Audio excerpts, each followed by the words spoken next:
Team నుంచి Chinni Krishna and ప్రజ్ఞ. మరి వీళ్ళిద్దరూ ప్యారడీ చేయబోతున్నారు సువ్వి సువ్వి అనే పాటని. మరి ఏ విధంగా చేస్తారో let's see. So let's welcome them. సువ్వి సువ్వి సువ్వాలమ్మ సీతాలమ్మ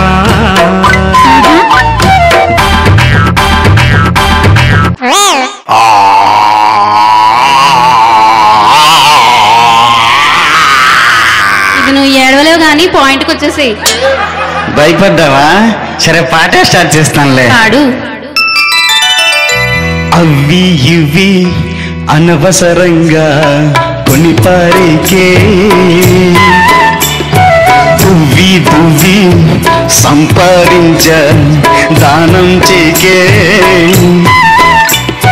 తవ్వి తవ్వి గోతులు తవ్వి కూడబెట్టా చెవి చెవి పెట్టేసా మానకుంటే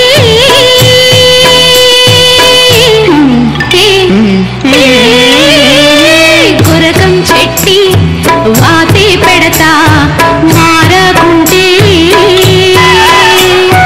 దువ్వి దువ్వి దువ్వి దువ్వి దువ్వి దువ్వి దువ్వి దువ్వి సంపాదించ దానం చేకే.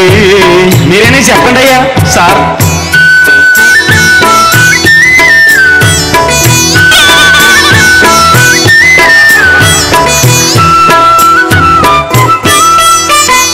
నవ్వి నవ్వి యాక్షన్ చేసి బాసు కుళ్ళు చోకుకున్న వేశానే సర్వం పవరో నీకే ఇచ్చి నిన్ను మెయింటైన్ చేయమని అన్నాడే. గుండె లేని మనిషల్లే నేను అందిన కాడికి నొక్కేశానే గుండె లేని మనిషల్లే గుండె లేని మనిషల్లే నేను అందిన కాడికి నొక్కేశానే. దొంగ లెక్కలు రాసి మీలోనే దుబ్బేసి నేను నగానట్ర చేయించా దగా కుట్ర అనమాగే దగా కుట్ర అనకుండా వజ్రం నిప్పు అంటారా. నీతి జాతి లేదా జాలి ధర్మం లేదా. ఇవి ఇవి అనవసరంగా కొనిపారికే. చెప్పండి అది తస్సదియా. నా ఇష్టం, వెళ్ళవయ్యా వెళ్ళు.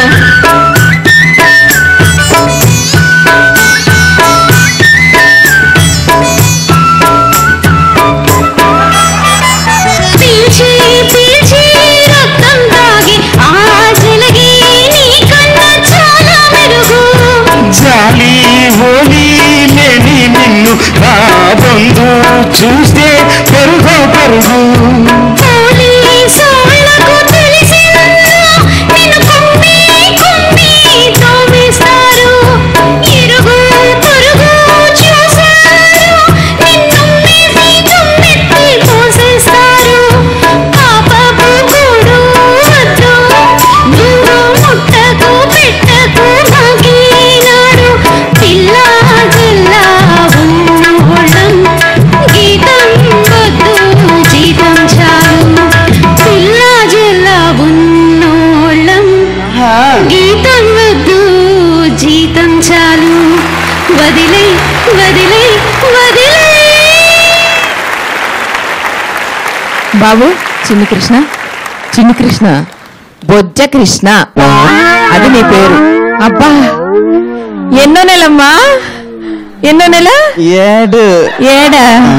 అబ్బా డాక్టర్ బాగా తినమన్నారని బాగా తినడమే, తిని తిని పెంచిన పొట్ట అనుకుంటా అది. అమ్మా ఓకే, మన జడ్జిని అడిగేద్దాం. జనవైతుల గారు, మరి మీకు ఎలా అనిపించింది? బాగా పాడారయ్యా, చాలా బాగుందమ్మా ప్రజ్ఞ. లంచం తీసుకుంటూ చాలా కష్టపడిపోయినట్టుగా ఆ సొమ్ముని భార్య మంచి పనులకు ఖర్చు పెడుతుంటే కూడా బాధపడే భర్త పాత్ర ఇది. ఈ దుర్మార్గం అంతా కూడా నీ మాటల్లో, నీ అభినయంలో ఉంది బాగా.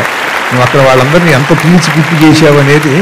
వెళ్ళం మంచి పని చేస్తుంటే కూడా అడ్డం పడుతూ బాగుంది చక్కగా. ఆ సువ్వి సువ్వి అనే మాటకి దానికి ఆ దువ్వి దువ్వి నవ్వి నవ్వి తవ్వి తవ్వి ఇవి చాలా చక్కగా అందంగా రాశారు. బాగుంది. Thank you so much sir.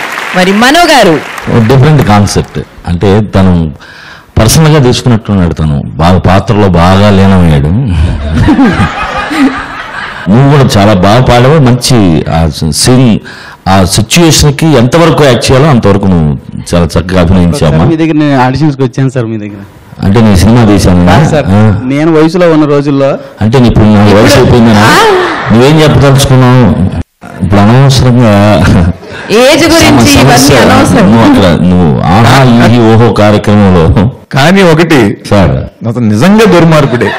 ఎందుకంటే అతనిలో ఉన్నటువంటి మీరు అసలు మీరు చాలా స్పోర్టివ్ గా తీసుకున్నారు. మీరు అసలు లోతుగా ఆలోచించట్లా. అతను ఏమన్నాడు తెలుసా? నేను ఆడిషన్స్కి వచ్చాను సార్ మీ దగ్గరికి, నేను వయసులో ఉన్న రోజుల్లో అంటాడు. ఇతనే ముసలాడైతే మీ పరిస్థితి ఏమిటి? అది పాపం చెప్పకుండా మేమిద్దరం ఏదో మాట్లాడుకుంటాం. నేను మీకు జాగ్రత్తగా చెబుతున్నా. విశదీకరించి మీరు చెప్పాల్సిన అవసరం ఉందా? మీరు నా ఆర్టిస్ట్ నాకు బాగా నచ్చాడు, బాగా అభినయించావు. ఆ సిచ్యుయేషన్కి కావాల్సిన ఆర్కెస్ట్రా కూడా ఫెంటాస్టిక్ ప్లేయింగ్, అద్భుతమైన పాట. ఇది మంచి concept. Thank you so much sir. Thank you so much.